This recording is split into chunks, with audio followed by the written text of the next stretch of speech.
අයිබෝවන් ඔබට තිරුවනෙහි අනන්ත වූ ගුණ බලයෙන් යහපතක්ම වේවා. අදත් අපි සදහම් දීපශිකා දම් සභා මණ්ඩපේ දෑබර හිතවතුනි වර්තමානයේ ඔබ දහම් පිපාසාවකින් පසු වෙන වග අප දන්නවා. මේ අකාලික වූ ශ්‍රී සද්ධර්මය සොයන්නට ඒ අවබෝධ කරගන්නට අවබෝධ කරන්නට මහා වුමනාවක් ඔබ තුළ තිබෙනවායි කියලා අපි දන්නවා. සමාජයේ දෙස බලනකොට අපිට එය වඩාත් හොඳින් වැටහෙනවා. මේ පිපාසාව නිසාම ඔබ විවිධ අවස්ථාවන් වලට සම්බන්ධ වෙනවා. ධර්මයේ සෝසයා යනකොට ඔබ එක තැනක නවතිනවා. ඒ තැන සමහර විට ඔබ නවතින්නේ ඒ දේශනා කරන දේශකයාණන් වහන්සේගේ එහෙම නැත්නම් ඒ දේශකයාගේ හඬේ මිහිරිකම නිසා. ඔබ මෙසේ සොයසොය යනකොට තවත් තැනක ඔබ නවතිනවා. ඒ දේශකයාගේ එහෙම නැත්නම් දේශකයාණන් වහන්සේගේ දේශනා ශෛලිය ආකර්ෂණීය නිසා. එහෙමත් නැත්නම් ඔබ සමහර විට නවතිනවා දහම කියා දෙනකොට ඒ දහම තුලින් යම් ආකාරයෙන් හාස්‍යයක් උත්පාදනය කරනවා නම් ඔබට යම් ආකාරයෙන් ඒ දහම තුල සමාජයේ පිළිබඳ විවරණයක් කරනකොට ඔබට සිනහමත් වෙනවා නම් ඔබ එතන නැවතිලා ඔබ මේ දහම් කාරණා අවබෝධ කරගන්න උත්සාහ දරනවා. හැබැයි මේ එකක්වත් නෙමෙයි දහම. සමහර විට ඔබ බලාපොරොත්තු කඩවුණු ස්වභාවයෙන් තව කෙනෙක් මත වුණොත් එතෙන්ටත් ඔබ යනවා. වෙනත් මාධ්‍යයකින් යමක් අලුතින් කියන්න උත්සාහ දරනවා නම් ඒ පිටපසත් ඔබ යනවා. මෙන්න මේ බව අපිට මනාලෙස වැටහුණු නිසා අපි සදහම් දීපශිකා දම්සභා මණ්ඩපයේ ඔබ වෙනුවෙන් වෙන් කළේ මේ අකාලික ශ්‍රී සද්ධර්මයේ ඔබට ක්‍රමානුකූලව කියා දෙන්න. ඒට පුද්ගල කාරණා, පුද්ගල මතවාද, සමාජයේ වචන, සමාජීය ස්වභාවයන් එක් නොකොට ධර්ම කාරණා පමණක් ඔබට කියා දෙමින් ඒ අදාළ ධර්ම කාරණාවට අදාළ යම් සමාජ පසුබිමක් තිබෙනවා නම්, සමාජ කාරණාවක් තිබෙනවා නම් ඒත් ඔබට පැහැදිලි කර දෙමින් ගමනක් යන්න. ඒ අනුව අපි මේට සති කිහිපයකට පෙරයි මේ සදහම් දීපශිකා අපේ දම්සභා මණ්ඩපයේ ධර්ම සාකච්ඡාව ආරම්භ කළේ. අපි 84000ක් ධර්මස්කන්ධයේ ඊ타මත්ම වටිනා කොටස් ඔබට අනුපිළිවෙලට කියා දෙන වගට පොරොන්දු වුණා. ඒ අනුව මේ අකාලික නෛර්යානික ශ්‍රී සද්ධර්මයේ දේශනා කොට වදාළ තථාගතයන් වහන්සේ පිළිබඳව පුළුල් අවබෝධයක්, පුළුල් දැක්මක්, අචල ශ්‍රද්ධාවක් ඔබ තුළ තිබිය යුතුයි. ඒ නිසා අපි මුලින්ම අදහස් කළා ඔබට තථාගතයන් වහන්සේ කවුරුන්ද යන්න පිළිබඳව කියා දෙන්න නිවැරදිව. ඒ අනුව අපි නවරහාදී බුදුජනන් වහන්සේගේ අවශ්‍යතාවය සහ සිසු ශාස්ත්‍රූවරයන් වහන්සේලාත් බුදුරජාණන් වහන්සේලාගෙත් අතර වෙනස, ඒත් එක්කම තථාගතයන් වහන්සේගේ සුවිශේෂත්ව අපි ඔබට කියා දුන්නා. ඉන්න අනතුරුව තථාගතයන් වහන්සේගේ ගුණ ඔබට කියා දෙන්න අපි යොමු වුණා. ඒ අනුව නවහරාදී බුදු ගුණ පිළිබඳව නම් වශයෙන් ඔබට හඳුන්වා දීලා අපි පසුගිය සතියේදී අරහන් කියන බුදු ගුණය හා සම්බන්ධව විවරණයක් කළා. එය විශේෂයෙන්ම කළේ මේ නවාරහාදී බුදු ගුණ වලට කැටි නොවුණු එහෙත් එහා සම්බන්ධව තියෙන අනිකුත් ධර්ම කාරණා ඔබට වඩාත් පැහැදිලි කර දෙන්න.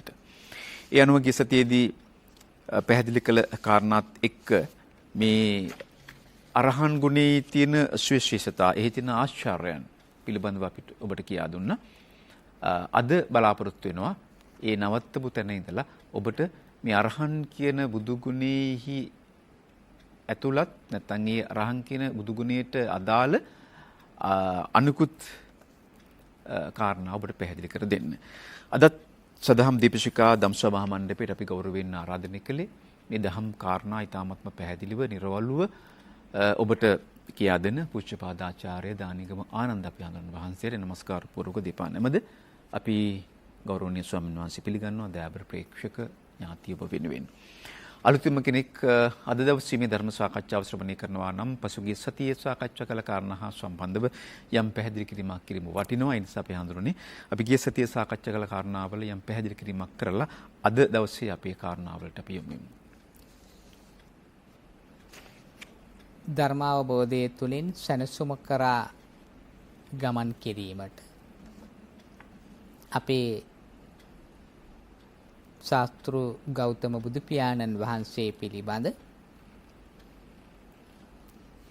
අවබෝධය පසක් කර ගැනීම පිණිස අවශ්‍ය ශක්තිය ධෛර්යය ඔබට ලැබේවායි ප්‍රාර්ථනා කරමි.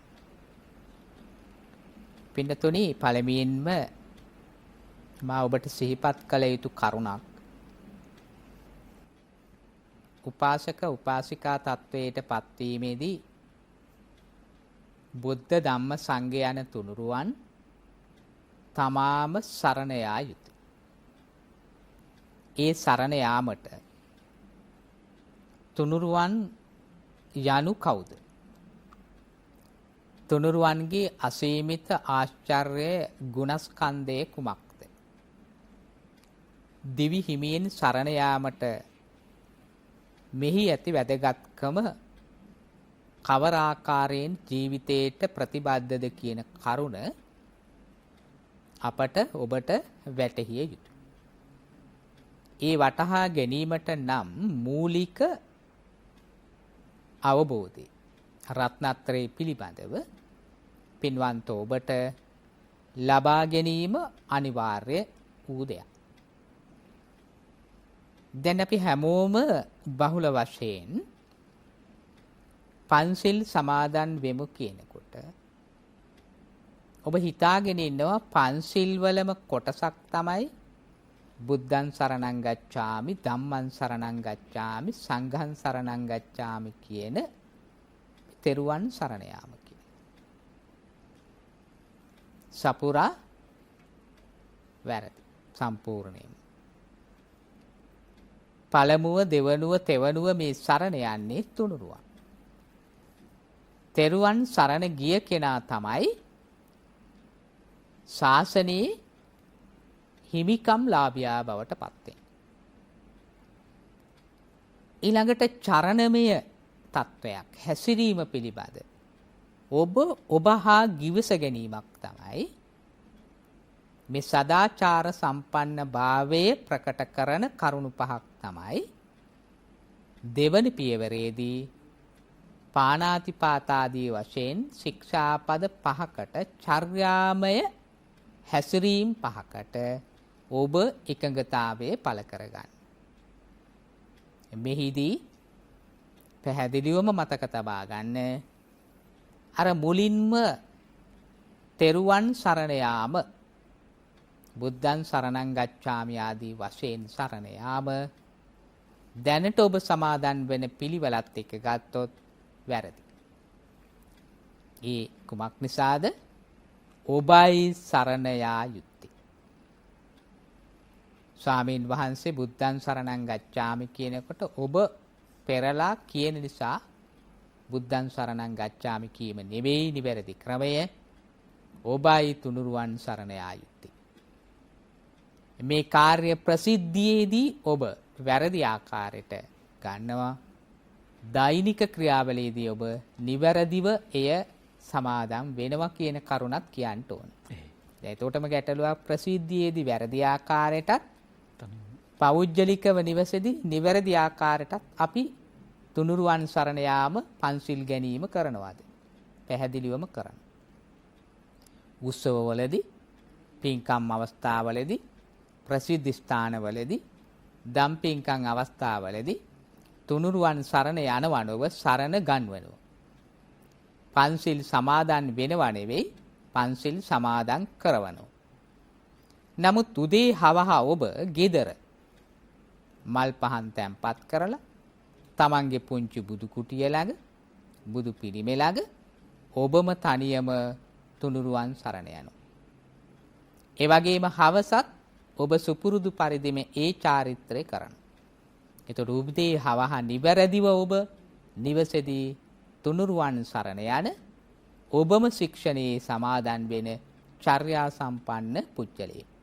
එයම තමයි ප්‍රසිද්ධ ස්ථානෙත් අනුගමනය කළ යුතු ක්‍රමය. මේ අවබෝධයෙන් සරණ යාමට රත්නත්‍රය පිළිබඳ දැනුම අවබෝධය නිර්වුල්ව පැවතීම අත්‍යවශ්‍යයි. මේ අවශ්‍යතාවය තමයි අපි මේ මූලිකව ඔබට අවධාරණය කරවන්නේ. අපි ඔබට කරුණු ගණනාවක් ඉදිරිපත් කළා. බුදුරජාණන් වහන්සේගේ නවරහාදි බුදුගුණවල පළවෙනි ගුණය හැටියට අරහන් ගුණය සමාජගත වීමේදී දක්ෂිනාවට සුදුසු වූයේ පුද පූජාවන් ලැබීමට සුදුසු වූයේ අරහන් නම් වනසේක. පිණ්ඩපාත ආදී සිව්පස සංග්‍රහයට යෝග්‍ය වීම. ඒ යෝග්‍යභාවය අනෙක් සියලු දෙනාට වඩා බුදුරජාණන් වහන්සේගේ අති විශිෂ්ටයි, අති විශාලයි. ඒ අති විශාල විශිෂ්ට යෝග්‍ය භාවය තමයි අපි මේ අරහන් ගුණය තුල ප්‍රකට කරලා තියෙන්නේ එක් කරුණක් හැටියට. එම කාරණය ඔබට අපි මැනවින් දීර්ඝව පැහැදිලි කළා. සාමාන්‍ය පුජ්‍යලයාගේ සිට බුදුරජාණන් වහන්සේ දක්වා මේ විකාශනයත් සමග ආනිසංසමේ වෙනස් වීම පවා සිද්ධ වෙනවායි කියන කාරණය සමග මේ අරහන් ගුණය දෙවනුව ප්‍රකට වෙන අවස්ථාවක් තමයි ශාලිය මහත්මයා අපේ පින්නතුන් සැලකිල්ලට ගත යුතු දෙයක්. බුදුරජාණන් වහන්සේ මේ ලෝකයට පහළ වී වදාළේ බුද්ධ භාෂිතය සර්වඥ ඥානය තුළින් ප්‍රකට කිරීම සඳහා. ඒ අනුව ප්‍රථම දේශනය මුළු සමස්ත සම්බුද්ධ දේශනයම එකට කැටි කරගත්ත දෙයක්. ඒ ප්‍රථම දේශනාව සිද්ධ කළේ බුද්ධත්වයට පත්වෙලා සත්සති ගත කිරීමෙන් අනතුරුව එනම් වෙසක් පොහොය දවසේ බුද්ධත්වයට පත්වෙනවා සත්සතිය ගත කරනවා ඊට මාස දෙක කැවෑමෙන් එළඹෙන ඇසළ පොහොය දවස වන විට ප්‍රථම ධර්මදේශනය සඳහා සුදුසු කාලය එළඹෙනවා. විශාල කාල පරාසයක් අවුරුදු 6ක් පුරා අධිකතර වෙහෙසකට පත් වුණා. ඒ වෙහෙසට පත් වුණේ මුඛ්‍ය අරමුණක් ඉටු කර ගැනීමට. ඒ අරමුණ බුද්ධත්වයට පත්වීමත් සමග මුදුන්පත් වුණා.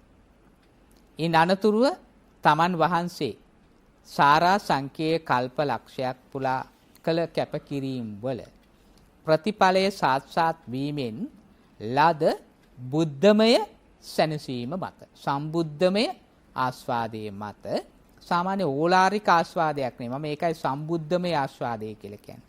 ඒක බුදුවරුන්ට පමණක්ම විශේෂ වූ බුදු සිතක ඇතිවෙන්නා වූ සැනසිලිදායක භාවය.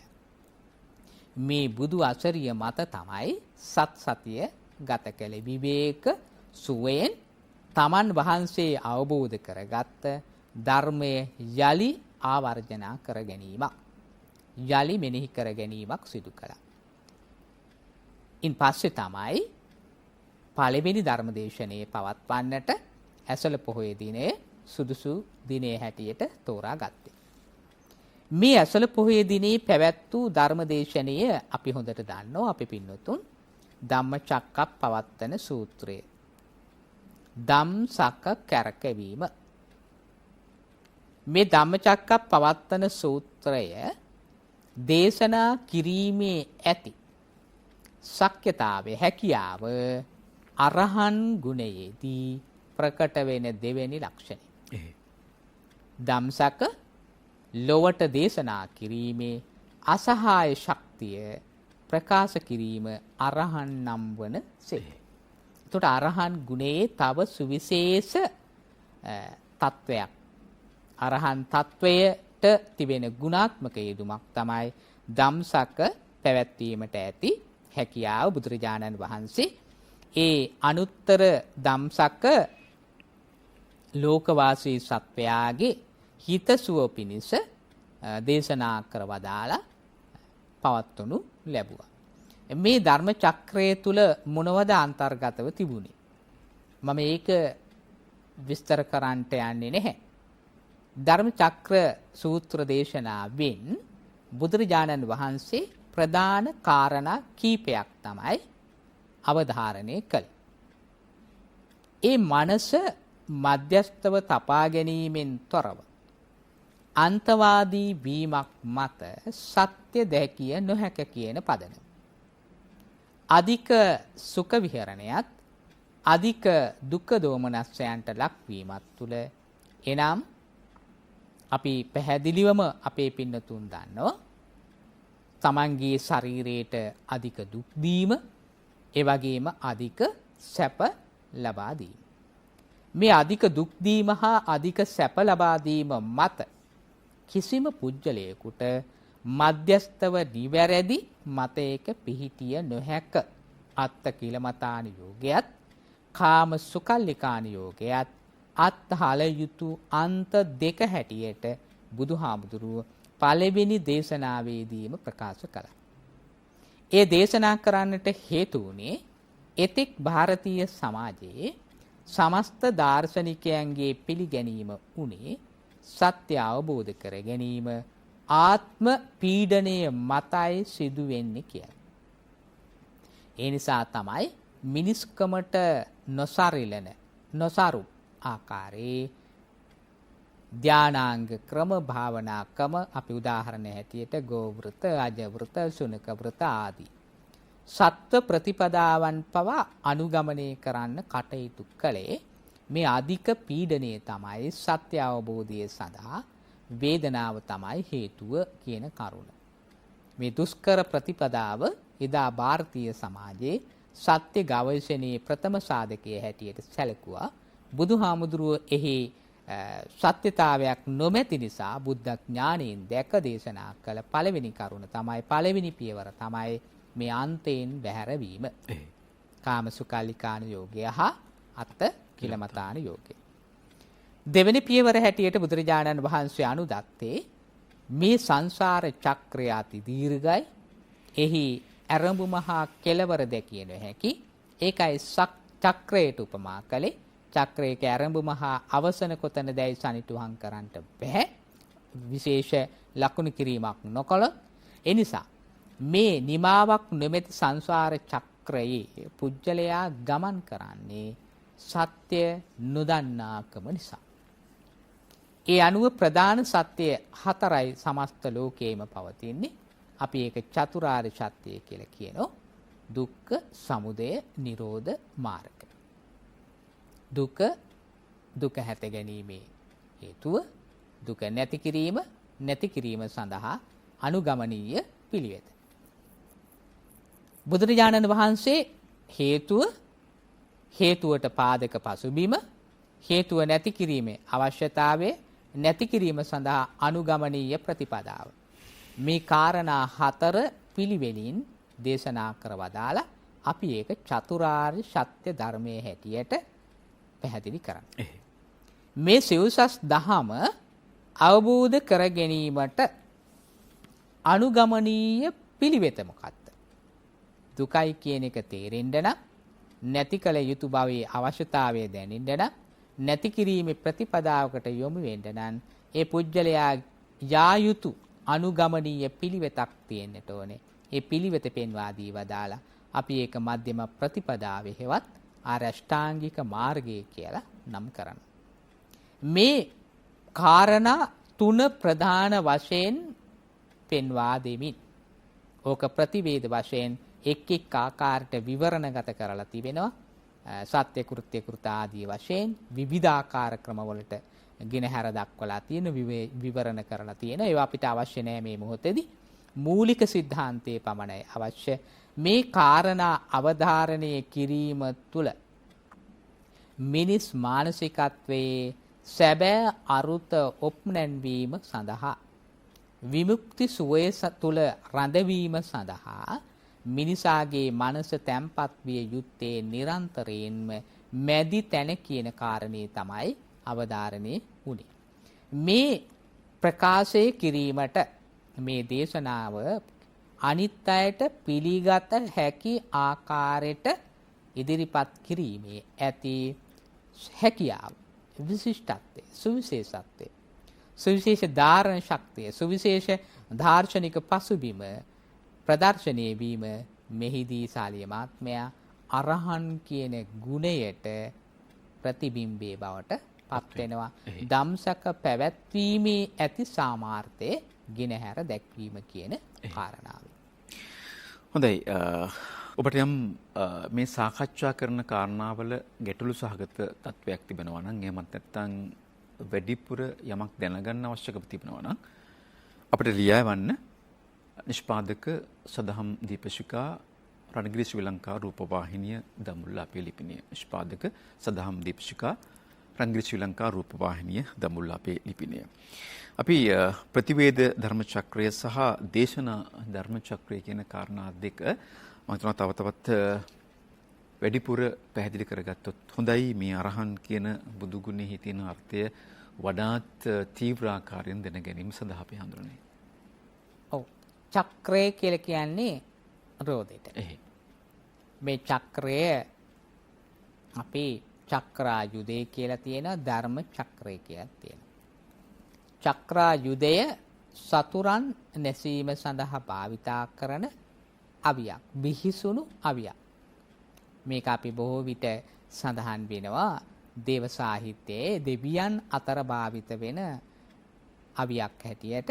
අදාළ සතුරාගේ ගෙල සිඳීම සඳහා ඒ ස්ථානයට කිසිදු වැරදීමකින් තොරව ඉලක්කගතව යැවිය හැකි දරුණු ආයුධයක් හැටියට තමයි මේ චක්‍රායුධය සඳහන් කරන්නේ, ගෙල සිඳිය හැකි අවියක් හැටියට. එතකොට සතුරා සම්පූර්ණයෙන්ම ඝාතනය කොට දැමිය හැකි චක්‍රායුධයට. ඒ වගේම ධර්ම චක්‍රේනුත් එවැනිම සතුරන් නැසීමක් තමයි කරන්නේ. Tamanට අභියෝගව එන මිනිසෙක්ම තමයි සතුරෙක් හැටියට හඳුරගෙන චක්‍රායුධයෙන් පහර දෙන්නේ. ධර්ම චක්‍රය නැමැති අවියෙන් පහර දෙන්නේ අපි Taman නැසීමට පැමිණෙන දීර්ඝ සංසාර ගමනේ පමුණුවන කෙලෙස් නැමැති සතුරා. එතකොට අවිය එකයි ධර්ම චක්‍රය. ධර්ම චක්‍රයෙන් සිදු කරන්නේ එහෙමනම් කෙලෙස් නැමැති සතුරන් නැසීම සඳහා ධර්මයේ නැමැති චක්‍රය භාවිත කිරීම. මේ කෙලෙස් නැමැති ධර්ම චක්‍රය අවිය සතුරන් නසන්න බුදුරජාණන් වහන්සේ පින්වත් ඔබ ඉදිරිපත් කළා වගේ ක්‍රම දෙකකින් එම කාර්යයන් සිදු කළා. එනම් ප්‍රතිවේද ධර්ම චක්‍රයෙන් සහ දේශනා ධර්ම චක්‍රය මගින්. දැන් මොකද්ද මේ ප්‍රතිවේද ධර්ම චක්‍රයේ පැවැත්වීමේ හැකියාව, ඒ වගේම දේශනා ධර්ම චක්‍රයේ පැවැත්වීමේ හැකියාව මත අරහන් ගුණේ ප්‍රකශ වෙන්නේ කියන එක.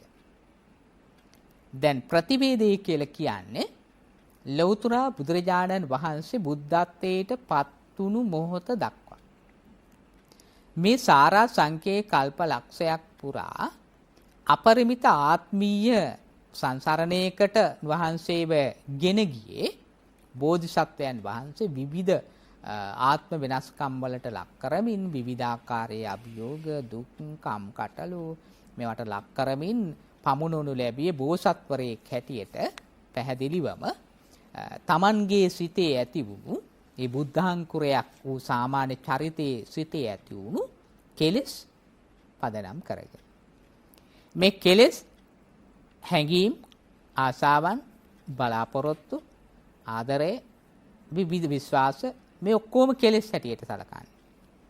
බුදුරජාණන් වහන්සේගේ හිතේ සඳහන් වෙනවා කෙලෙස් 1500ක් පිළිබඳව. මේ කෙලෙස් 1500 අපි අතරම දැනගන්නට ඕනේ කාරණා. අපේ දෛනික ජීවිත ක්‍රියාවලියේදී පොදුවේ බුදුහාමුදුරුවන්ගේ හිතේ බුදුහාමුදුරු නෙමෙයි බුද්ධත්වයට පත් වුණාට පස්සේ කෙලෙස් ප්‍රහීන කළා නැති කළා. ඒ නිසා අරහන් ගුණයට පත් උනේ බුද්ධාංකුරේ හැටියට බෝසත් සම්භාර ධර්මයන් පුරන අවදියේ ඒ බෝසතාණන් වහන්සේගේ සිතෙත් මේ කෙලෙස් 1500ක් සතුරුව හිටියා තමන් වහන්සේට. තම හිතෙහි සිටිය සතුරුව සිටිය එදිරිව සිටිය මේ කෙලෙස් නැමැති සතුරන් සම්පූර්ණයෙන්ම විනාශ කරන්න සමර්ථය ලැබුණා තමන් වහන්සේටම මේ ධම්සක අවබෝධ කර ගැනීමෙන්. එනම් අන්තයට නොගොස් චතුරාර්ය සත්‍ය මධ්‍යම ප්‍රතිපදාව තුල පසක් කර ගැනීම නිසා අර ආත්මීය වශයෙන් සාරා සංකේය කල්ප ලක්ෂයක් නොනිමි ගමනක්ව තිබුණු තම ආත්මයට නිමාවක් සනිටුහන් කරන බුද්ධත්වයේ නැමැති සව් කෙලෙසුන් නසන මොහොත දක්වා කළ සංග්‍රාමයේදී කළ පරාජය තමයි ප්‍රතිවේදයේ හැටියට සලකන්නේ. කියන්නේ තම සිතෙහි උපන් කෙලෙස් නැමැති සතුරන් සමූල ඝාතනයේ යලි උපාදනයක් කිසිසේත් නොවන ලෙස විනාශ කිරීමේ තිබූ හැකියාව. ඒ සාමාර්ථය තමයි මේ ප්‍රතිවේද ධර්ම චක්‍රය පළමුවෙන්ම තමන් වහන්සේගෙන් අනුවයි. මෙතන හොඳ පෙළඹීමක් අපි පින්නතුන් වටහා ගන්න ඕන දෙයක්. සාලිමාත්මය අපි හැම කෙනෙක්ම තමන්ගේ සිතෙහි පවිත්‍රත්වයේ තමන්ගේ සිතෙහි තිබෙන ක්ලේශකර ධර්මයන් නැති කරන්නට නෙමෙයි පළමුව කටයුතු කරන්නේ සමාජයේ සෝදනයේනේ. සමාජ සෝදනයේ තමයි පළමුවෙන්ම. දැන් බුදුරජාණන් වහන්සේ එහෙම නෙමෙයි කළේ.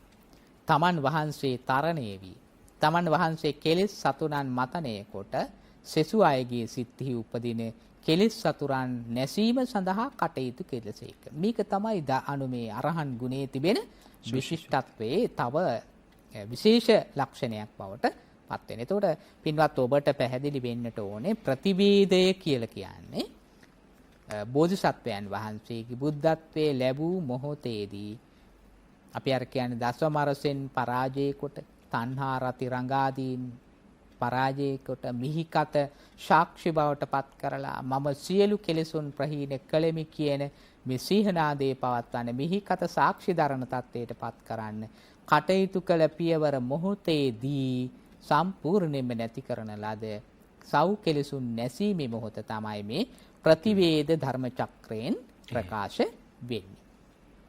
ඊටාම පැහැදිලි ඔබට. ඒ වගේම දෙවෙනි කාරණේ තමයි දේශනා ධර්ම චක්‍රය. දේශනා ධර්ම චක්‍රයේ තිබෙන සුවිශේෂත්වය තමයි එය තරහන් ගුණේ ලක්ෂණයක්.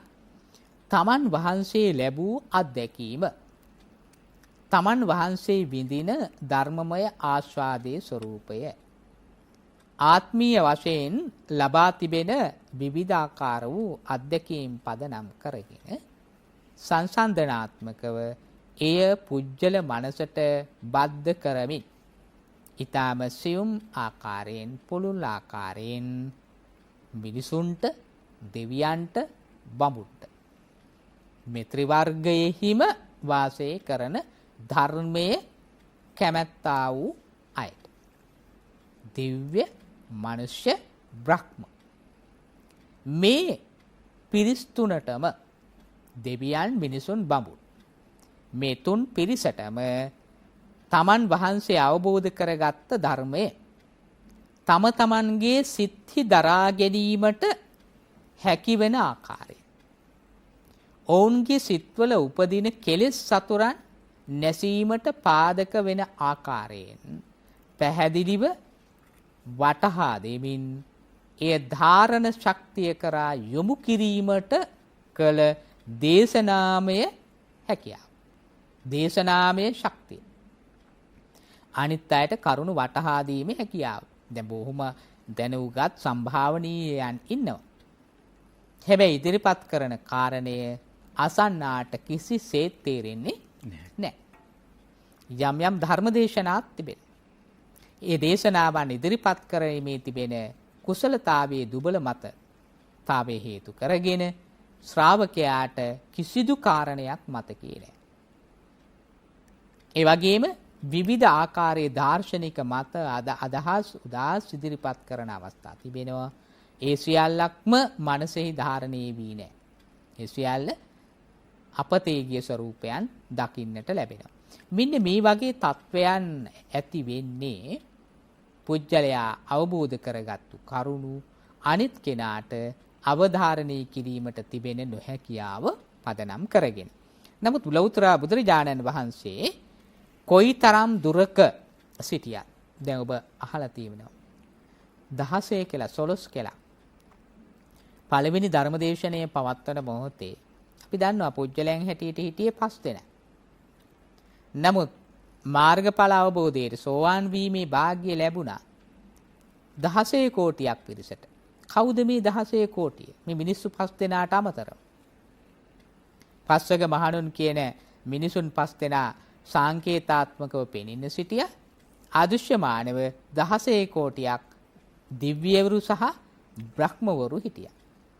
මේ හැම දෙනාටම හිතන්නකෝ කෝටි ගණනාවක්, ලක්ෂ ගණනාවක්, දහස් ගණනාවක් කියන්නේ අපි මේ sannivedana විවිධ මෙවලන් අපිට ඕනේ පැහැදිලිව අනිත් කෙනාට ඇහෙන්න තමන්ගේ හඬ අන්තිම කෙලවරේ සිටින කෙනාට හරියටම කන වැකෙන ආකාරයට ඉදිරිපත් කරන්න. ඒ වගේම එක එක පුජ්‍යලයාගේ එතන වාඩි වෙලා සිටින දෙවියන්, බ්‍රහ්මයන්, මිනිසුන් මේ ත්‍රිවර්ග සම්පත්තියට අදාළ පුජ්‍යලයන් අපි දේශනා කරන විට නෑ මිනිසුන් කණ්ඩායමක් විතරයි ඉන්නේ. මෙතන ඉන්නවා විවිධ බුද්ධි මට්ටම් වල, විවිධ සමාජ මට්ටම් වල, විවිධ අවබෝධාත්මක පසුබිම් තිබෙන උදවිය අපේ ශ්‍රාවකයන් හැටියට. හැමෝටම අපි කියන දේ වැටහෙනවද? වැටහෙන්නේ නැහැ. ඇයි ඒ නොවැටහෙන්නේ? හැමෝටම වැටහෙන ඉරියව්ව තුල කරුණ ඉදිරිපත් කිරීමේ සාමාර්ථය දේශකයා වූ අපට නොමැති නිසා. නමුත් බුදුරජාණන් වහන්සේගේ වචන පිට වුණේ බ්‍රහ්මස්වරයෙන්, මధుරස්වරයෙන්, සාන්ත රසයෙන්, බුද්ධි රසයෙන්, ඒ වගේම බුද්ධ ඥානයේ පදනම් කරගත්ත ක්‍රමවේදයක් පදනම් කරගෙන. ඒ නිසා බුදුරජාණන් වහන්සේගේ බ්‍රහ්මස්වරය වාතලයට එකතු වෙනකොට මොන තරම් දුරක සිටින කෙනෙකුට වුණත් Taman ඉදිරියේ ආසන්නෙම වැඩ සිට දේශනා කරනවා කියන මානසිකත්වය ඇති වෙනවා. එහෙම වැඩ සිට Tamanටම දේශනා කරනවා කියන මානසිකත්වය නේද අපි? පැහැදිලිවම Tamanටම තමන්ම අරමුණු කරගෙන මගේ සිතටම මගේ සිතුවිල්ලටම මම හිතමින් හිටියේ කාරණේටම තමයි බුදු පියාණන් වහන්සේ මේ කාරණේ ඉදිරිපත් කරේ කියලා වහා වැටහෙන. එනිසාම මට දේශනා කරන කරුණක් කියන ග්‍රහණය ඒ පුජ්‍යලයාට, ඒ දෙවියාට, ඒ බ්‍රහ්මයාට වැටහෙන නිසා මටයි කියන්නේ කියනකොට මම මගේ කරගන්නවා ඒ ඉදිරිපත් කිරීම. එහෙමනම් ධර්මයේ අවබෝධ වීමට ප්‍රශ්නයක්, ගැටලුවක් එතන පැන නගින්නේ නැහැ. දැන් අපි වෙන කෙනෙකුටයි දේශනා කරන්නේ. එක් කෙනෙක් ඉලක්ක කරගෙන. සමහර විට ඒ කෙනාගේ පරිසරයවත් අපි හිතන්නේ නැහැ. දේශනයක් කරන්න කියලා කියනවා. එතෙන්ට කවුද එන්නේ, කොයි වගේ අයද එන්නේ, ළමයි ඉන්නවද, වැඩිහිටියන් ඉන්නවද, මැදි වයස්වල අය ඉන්නවද, නොදන්නා උදවිය ඉන්නවද, නූගතුන් ඉන්නවද, බුද්ධිමත් අය ඉන්නවද? මේ කිසි දෙයක් අපි සැලකිල්ලට ගන්නෙ නැහැ. අපිට කිව්වොත් මේ අහවල් දේතියේ තැනක් තියෙන අර කතාවක් පවත්වන්න ඕනේ, දේශනයක් කරන්න ඕනේ. මොකක් හරි මාතෘකාවක් අරගෙන ගිහින් අපි කරුණු කියනවා. අර අය හිස් සතින්ම යනවා. ඇයි? Tamanට කියලා එක ඉදිරිපත් කළේ නැහැ. කලින් සූදානම් කරන පෙළගස්වාගෙන කරුණු. Taman හිතනවා මේක තමයි ක්‍රමය. මගේනේ න්‍යාය පත්‍රය. මගේ දේශනයක්නේ. අනිත් කෙනාට නෙමෙයි ඒක. මම ඉදිරිපත් කරන්නේ මගේ දේශනේ. ඔබේ දේශනේ නෙමෙයි. බුදුරජාණන් වහන්සේ දේශනා කළ ඔබේ දේශනේ. එනිසා ඒක ඔබට අදාළ වුණා. අදාළ වීම නිසා තමන්ගේ බවට පත් කරගත්ත නිසා තමයි මේ අවබෝධ ඥානේ ධර්මයේ වහා වටහා ගැනීමේ හැකියාව ලැබුණේ. එහෙම නැතුව වෙන ප්‍රාත්‍යහාර්යාත්මකව බුදුරජාණන් වහන්සේ කරුණ ඉදිරිපත් කරා නෙවෙයි. හරිම ලස්සන දර්ශනයක් තියෙනවා බුදුදහමේ. විවිධ ඉදිරිපත් කිරීම රටාවන්, ක්‍රමවේදයන්. මේ දේශනාමේ හැකියාව, කුශලතාවය, සුවිශේෂ දක්ෂතාවය බුදුරජාණන් වහන්සේ නමකටම වූ සුවිශේෂ දක්ෂතාවය. කියන්නේ ගව් ගාණක් ඈත ඉන්න කෙනෙකුට බුදුහාමුදුරන්ට ජේතවනාරාමේ ඉඳලා ආමන්ත්‍රණය කරන්න පුළුවන්.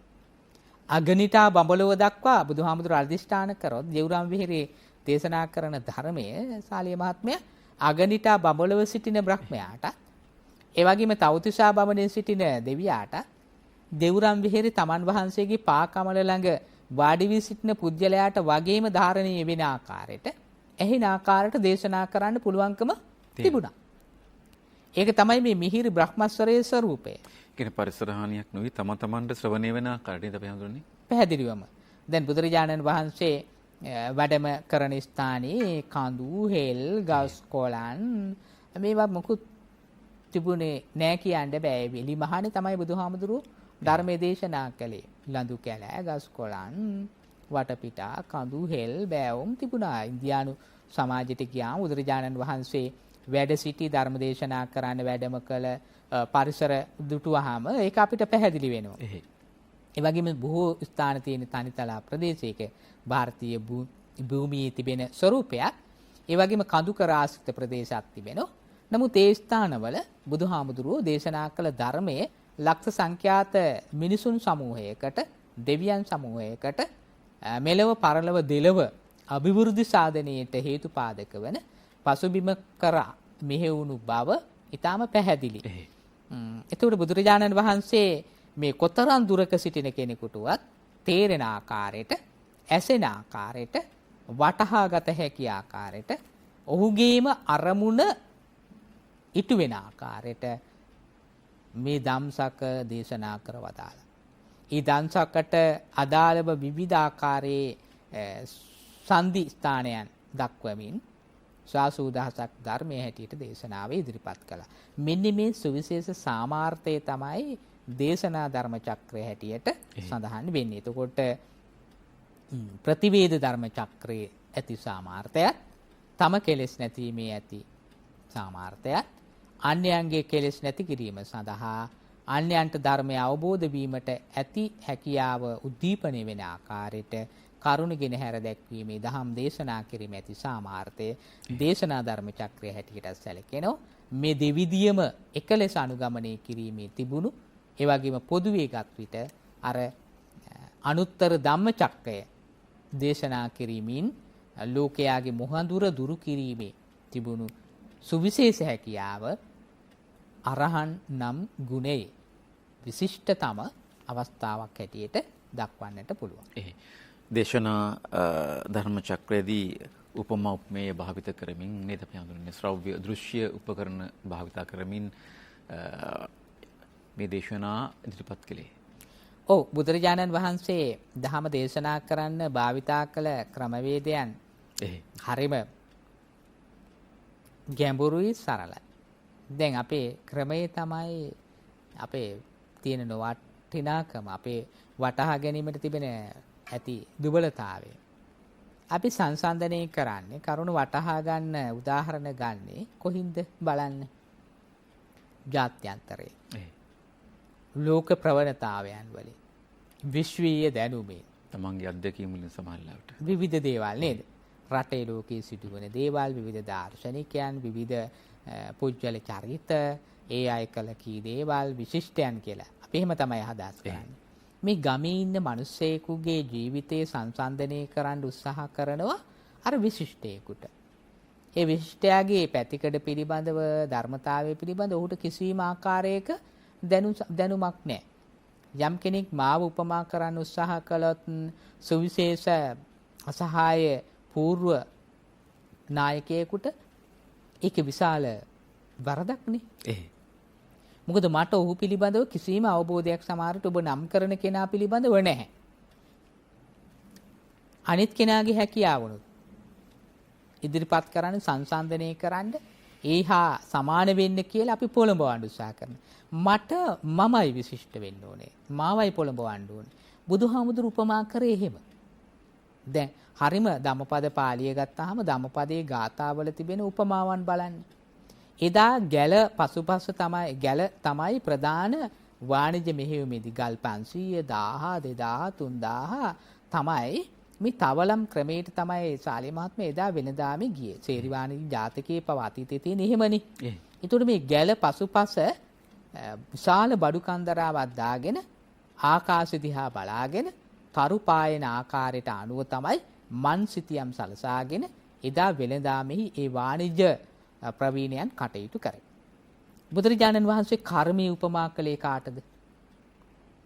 එදා ජන සමාජයේ, අදත් ඉන්දීය සමාජයේ බහුතරයක් දෙනාගේ වාහනේ කරත්තේ. උපමා කළේ ඔවුන්ගේ ජීවිතයේ එදත් අදත් දෙකේම ජීවිතයේ කොටසක් බවටම, තමන්ගේ ගෙදර ඉස්සරහම තියෙන අපේ ගෙදර ඉස්සරහ තියෙන්නේ මොකද? ලස්සනම මල් ගහක්නේ. ලස්සනම මල් ගහක් තියෙන අපේ ගෙදර ඉස්සරහ. ඉන්දියාවේ මිනිසාගේ ගෙදර ඉස්සරහ තියෙන ලස්සනම දේ මොකක්ද? ගවයා, කිරි දෙන.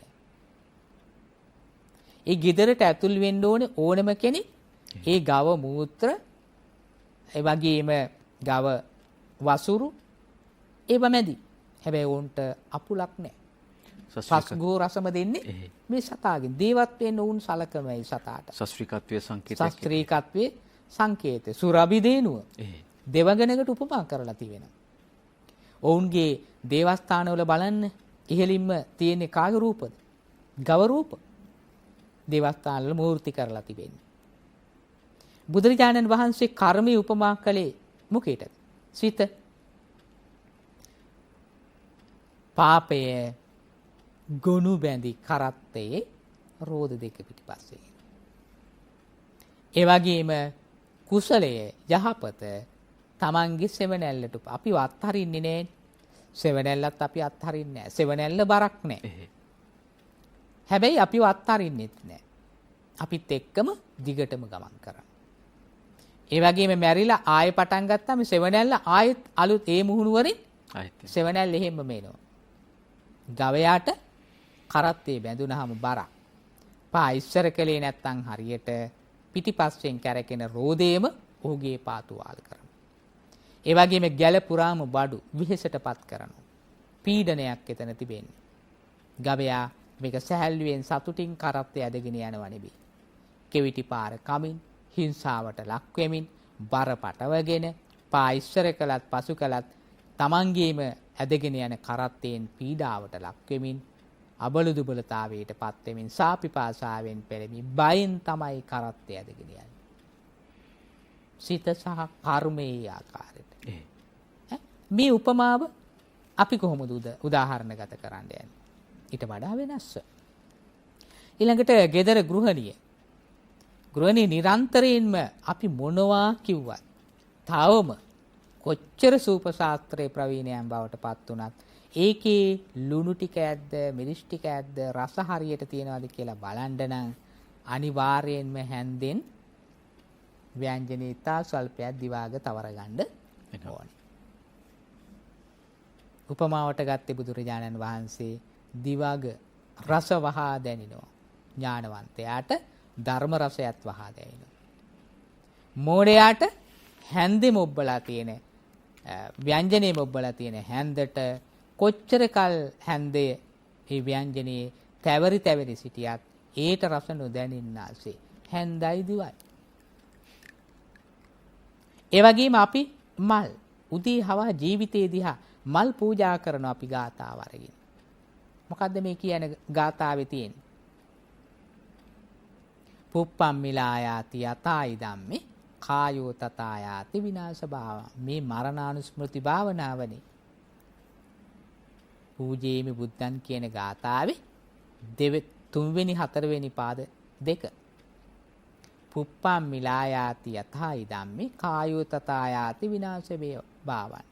නෙලාගෙන ආව ලස්සනට හැඩ වැඩ කරලාගෙන આવොත් පුදුන්ට පූජා කළේ මේ මල පර වෙලා යනවා වගේ මගේ කයත් මෙලෙසම පරවීමට වෙනස් වීමට ලක් වෙනවා කියන අනිත්‍ය ප්‍රතිසංයුක්ත මරණානුස්මෘති භාවනාවේ කරන්නේ. ඔකට බුදුහාමුදුරු වෙන දෙයක් කිව්වේ නැහැ. ගවයාට උපමා කළා, කිරිවලට උපමා කළා, හංසයාට උපමා කළා, වතුරට උපමා කළා, අඟුරු කෑල්ලට උපමා කළා, ආසනයට උපමා කළා, දෙවදණ්ඩට උපමා කළා, ඇලවේල්ල ගහකොළ කැලේ නම් හිටියේ එතන තිබෙන්නේ ඇට්ටේරියා වනේ බුදුහාමුදුරු උපමාට ගත්ත ඇට්ටේරියා කොළ. ඒ පලාතක ඇට්ටේරියා නැතුව වෙන කොළ జాතියක් කිව්වනේ මේ මිනිස්සයා මොනවද ස්වාමීනි ඔය කියන ගස් වර්ග කියලානේ අහන්නේ. කලින් ප්‍රශ්නාර්ථයක් ඇවිල්ලා ඉවරයි. ප්‍රශ්නාර්ථයක් අවුදී. එතන ගස් කොළක් නැහැ මොකුත්. එක ගහක් කොළක්වත් නැත්තම් බුදුහාමුදුරු ගත්තේ පොළොවෙන් පස් ටිකක්. ඒ පස් ටික අරන් පෙන්නනවා. වෙන දෙයක් අරගෙන ස්වාමීනි ඔව්ව කොහෙද තියෙන්නේ කියලා අහලා ප්‍රශ්න කරන්න එන්නේ නැහැ. අපි දැන් කියන්නේ එහෙමනේ. අපි කියන්නේ තවත් ප්‍රශ්නයක් මිනිසාට දෙන්න. ඒ නිසා බුදුරජාණන් වහන්සේ මේ පීඩාවටපත් වෙනවා කියන අපි හඳුනනවා. පීඩාවට ප්ලක් වෙනවා. ඒ වගේ මේ පුජ්‍යලයාට මනස මෙහෙවීමේ කිසියම් දුබලතාවයකටපත් වෙනවා. මොකද තවත් ගැටලුවක් ඔහුට ඒ තුල නිර්මාණය වෙන නිසා. මෙන්න මේ ආකාරයට ශ්‍රව්‍ය දෘශ්‍ය ක්‍රම භාවිතා කරමින් අර ධම්සක දේශනා ධර්ම චක්‍රය ඊටාම ප්‍රකට ආකාරයෙන් දේශනාව සාර්ථක කරගන්න බුදුහාමුදුරුවන්ට හැකියාව ලැබුණා. කිසිම තැනක නෑ ශාලිය මහත්මයා මේ සාර්ථකත්වයේ මේ දේශනා ධර්ම චක්‍රයේ තිබෙන සුවිශේෂ විශිෂ්ටත්වයේ බුදුවරයෙකුගේ එකවරයි ඒ පුජ්‍යලයාට ධර්මයේ දේශනා කරේ. පුන පුනා නැවත නැවත එකම බණ කිය එක වටහා දෙන්න ගියේ නෑ.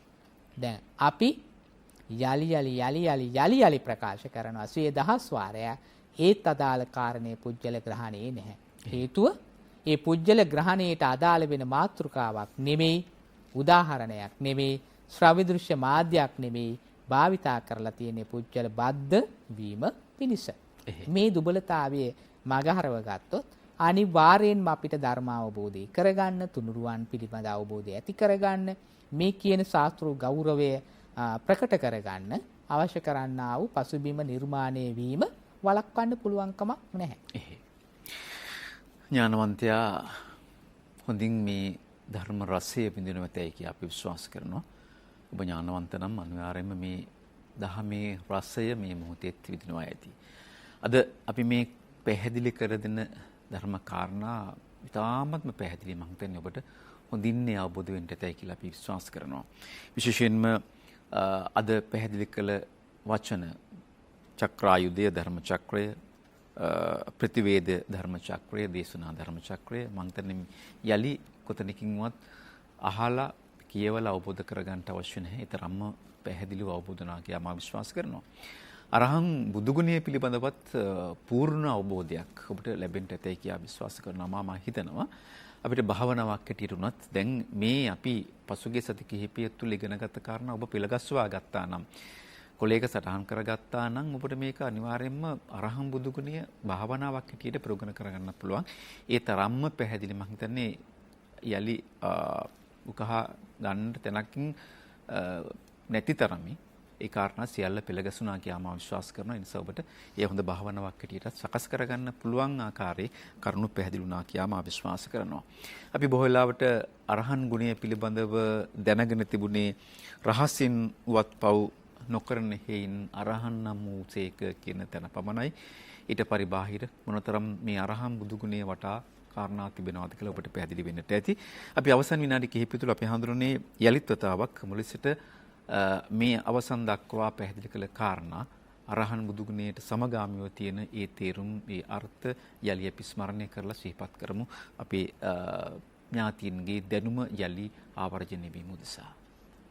බුදු පියාණන් වහන්සේගේ මේ නවරහාදී බුදුගුණවල ප්‍රථම ගුණය හැටියට තමයි සමස්ත බුදුගුණ එකට කැටි කරමින් දැක් වූ නවරහාදී බුදුගුණ ප්‍රථම ගුණයයි මේ අරහන් බුදුගුණය.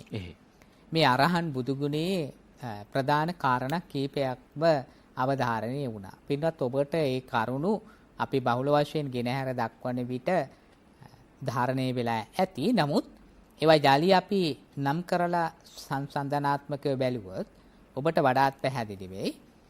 පළවෙනියෙන්ම අපි අවධාරණයට ලක් කළේ මේ අරහන් ගුණයත් සමග දක්ෂිනාර්හ භාවය. චීවර, පිණ්ඩපාත, සේනාසන, ගිලාන ප්‍රත්‍ය කියන මේ සිව්පස සංග්‍රහ ලැබීමට වඩාත්ම සුදුසු වන්නේ.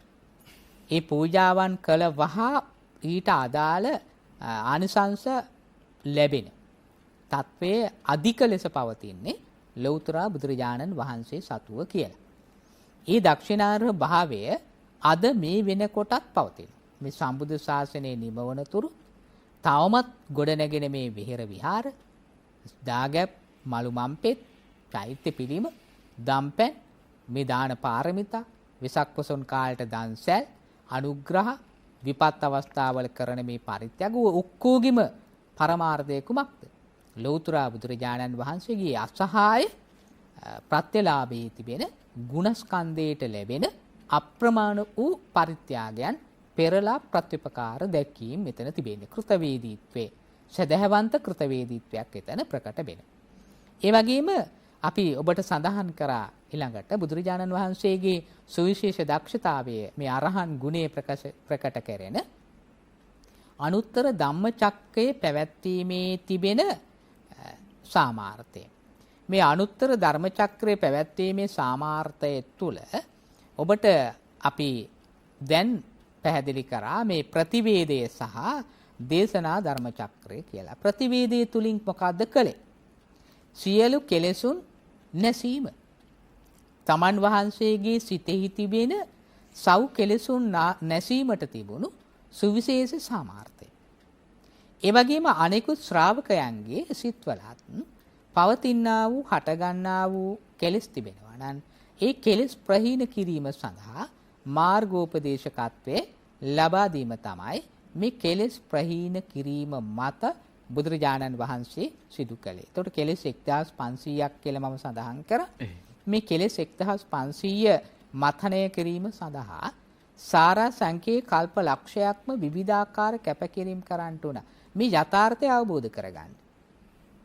දැන් මෙතන මහා ලොකු පුදුමාකාර ධර්මකාරණා කියලා අමුතුවෙන් කවුරුත් අහලා මතකයක් ඇතිම දේ නෙමෙයිද මේ බුදුහාමුදුරු දේශනා කරේ කියලා බැලුවොත් එහෙම ඔබටම පේනවා මේ සමාජයේ අද එදිනෙදා අපේ ගෙදර දොරේ ගමේ ගොඩේ පාරේ තොටේ කාර්යාලයේ ආයතනයේ එදිනෙදා දෛනික ක්‍රියාවල සිදුවෙන දේ නේද මේ බුදුහාමුදුරුවෝ එහි තිබෙන ගැඹුර ඒ තුල සිදුවෙන හානිය පෙන්වලා දෙන්නේ කියලා.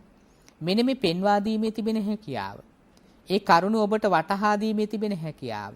ඒ සඳහා භාවිතා කළ රූපමය හා සිද්ධිමය කාරණා මේ ඔක්කොම එකට එකතු කරලා බුදුහාමුදුරුවන්ගේ දේශනාමය ස්වરૂපයන් මත තමයි සාලිය මහත්මයා මේ බුදුරජාණන් වහන්සේගේ රහසින්වත් පවු නොකිරීමේ න්‍යාය දේශනාත්මක සාමාර්ථයේ තිබෙන සුවිශේෂත්වයේ අරහන් ගුණයෙන් ප්‍රකට වෙන්නේ. ඒ වගේම බුද්ධත්වයේ ලැබූ මොහොතේ මොකද්ද සිදු කළේ?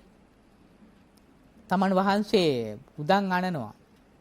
මෙච්චර කාලයක් මං ඇවිදගෙන ගියා මේ සංසාර චක්‍රයේ සංසාරයේ උපත ලබා දීම පිළිබඳව වූ නිවස සාධන වඩුවව හොයාගෙන. අද මට හම්බුණා. මම අද ඒ වඩුවත් මුණ ගැහුණා, කැණි මණ්ඩලත් බිඳලා දැම්මා. ධම්සකෙන් සිදු කළේ මොකක්ද? රෝදයෙන් කෙරෙන්නෙම කැරකෙන එක. චක්‍රයෙන් දැන් අපිත් ඒ ධම්සක කරකවමින් සිටිනවා. ඉවරයක් කරනවද? ඉවරයක් කරන්නේ නැහැ. මේ සක නතර කරන්න ඕනේ. ධර්ම චක්‍රය නතර කරන්න ඕනේ. නතර කරන්න නම් ඒක කැඩිලා යන්න ඕනේ. එහෙනම් මොකද කරන්න ඕනේ? ගරාදි බිඳ දාන්න ඕනේ. බුදුරජාණන් වහන්සේ දේශනා කරනවා මම සංසාර නැමැති චක්‍රයේ ධර්ම චක්‍රයේ දේශනා කළේ යථාර්ථේ සංසාර නැමැති භව චක්‍රයේ ගරාදී බිඳ දැමුවෙමි. මෙන්න මේ અભීත සීහනාදේ ප්‍රකාශ කිරීමත් අරහං ගුණය තුල ප්‍රකාශ වෙන දෙයක්. අනේක ජාති සංසාරං වශයෙන් නේද අපි හඳුනන්නේ? ඔව්, ඒ ගාථා ධර්මයේ. ඒ ගාථා ධර්මයේ අපේ පින්නතුන්ට ඊටාම හොඳින් මතකයි. අනේක දාති සංසාරං සන්දා විශ්යං අනිබ්බිසං ගහකාරකං ගවිසන්තෝ මේක තියෙන විශාල කාරණා එකතුවක් එතන තියෙන. ලොකු බණක් එතන තියෙන්නේ. මුළු ලෝකයේම ඒ කියන්නේ සාරා සංඛ්‍යේ කල්ප ලක්ෂයක් පුරා විඳ දුක් සමූහය, ඒකේ විඳු කටික අත්දැකීම්, ඒ තුල Tamanට අත්විඳින්නට සිදු වුණු ආතති ව්‍යාකූල තත්ත්වයන් මේ ඔක්කොම සාරිය මහත්මයා මේ ගාථාවේ වචන ඇතුළේ තියෙන ගැප් වෙලා. අපිට ඕක පේන්නේ නැහැ. අපිට ඕක පේනින්න විවරණාත්මකව මධ්‍යස්ථ වේ කරුණේ ගැඹුරට බහින්න ඕනේ. එවිට ඔය ගාථාව ඇතුළෙම තියෙනවා අපිට ධර්ම පුස්තක වශයෙන් පුස්තක ගණනාවක් ලියන්න කාරණා. මේ අවබෝධ ඥානය, මේ වගේම දේශනා ඥානයේ හැකියාව අගනිටා බඹලව සිට මම කිව්වේ එකයි. අගනිටා බඹලව සිට මනුලව කොතන වෙසුවත් ඒ වසන හැම කෙනෙකුටම පෙනෙන්න, ඇහෙන්න, ළඟම සමීපවම සිටින ආකාරයට කටයුතු කරන්න පුළුවන්. ඕනෑම තැනක දුක් විඳින කෙනෙක් හිටියා නම් ඔහු කරා වැඩම කරලා බුදුරජාණන් වහන්සේට තමන්ගේ අවබෝධය ගෙන හැර දක්වන්න පුළුවන්කම තිබුණා. ඒක ප්‍රඥේකුටම නෙමෙයි. අපි හිතනවා අපි කියන දේ වටහා ගන්න හොඳ දැනුමක් අපි මේ දේශනාවේ තියෙනවානේ. මේ ධර්මයේ පඤ්ඤාවන්තස්සායන් ධම්මෝ නොදුප්පඤ්ඤස්ස. නුවණැත්තන්ටයි මේ ධම දේශනා කළේ. බුදුරජාණන් වහන්සේ මේ නුවණැත්ත හැටියට දේශනා කරේ කාටද? කරුණ වටහා ගැනීමට ඇති හැකියාව. ඒ කරුණ වටහා ගැනීමේ හැකියාව එදා දෙව්දත්ත තිබුණේ නැහැ. හැබැයි ශාක්‍ය වංශිකේ ලෞකික ධානත් වඩාගෙන හිටියා. ඒ වගේම සත්‍යක ලබාගේ අය බුදුහාමුදුරුත් එක්ක ගැටුම් නිර්මාණය කරගත්තා. බුද්ධිය යලි අවදි කරලා දෙන්න බුදුහාමුදුරන්ට පුළුවන් වුණා. නමුත් සුනීත, සෝපාක, උපාලි ගහපති මේ ආදී ඒ කාරණා අවබෝධ කරගත්තා. ඒ වගේම විහෙර ළඟ හිටිය පුංචි දරුවන්ට බුදුහාමුදුරන්ට පුළුවන් වුණා කතා කරන්න. නමුත් අපිට ඒ පුජ්‍යලයන්ගේ තමන්ගේ තත්වයට ගැළපෙන සරිලන පසුබිමක් හා පුජ්‍යල කණ්ඩායමක් නොහිටියොත් තමන්ගේ මතය උන්ට ගෙන යා නොහැකි කියන තර්කේ ඉන්නවා. වරද තිබෙන්නේ එතන නෙමෙයි. වරදේ පුජ්‍යල කණ්ඩායම මත නෙමෙයි. ඒ පුජ්‍යල කණ්ඩායමේ අවශ්‍යතාවයේ තේරුම් ගන්නට ඇති නොහැකියාව අප තුළ තිබෙන. නමුත් බුදුරජාණන් වහන්සේට මේ දේශනා ධර්ම චක්‍රයේ අනුභවයේ මත සමස්තයේ එකට කැටි කොටගෙන හැර දැක්වීමට පුළුවන්කම තිබුණා. ඒ වගේම කෙලෙස් සතුරන් නැසුව තමන් වහන්සේගේ සහ අනිත් අයගේ ඒ කෙලෙස් සතුරන් නැසීමට තිබුණු සාමාර්ථයත් අරහන් ගුණයෙන් ප්‍රකට වෙනවා. කෙලෙස් සතුරන් දුරු කළා.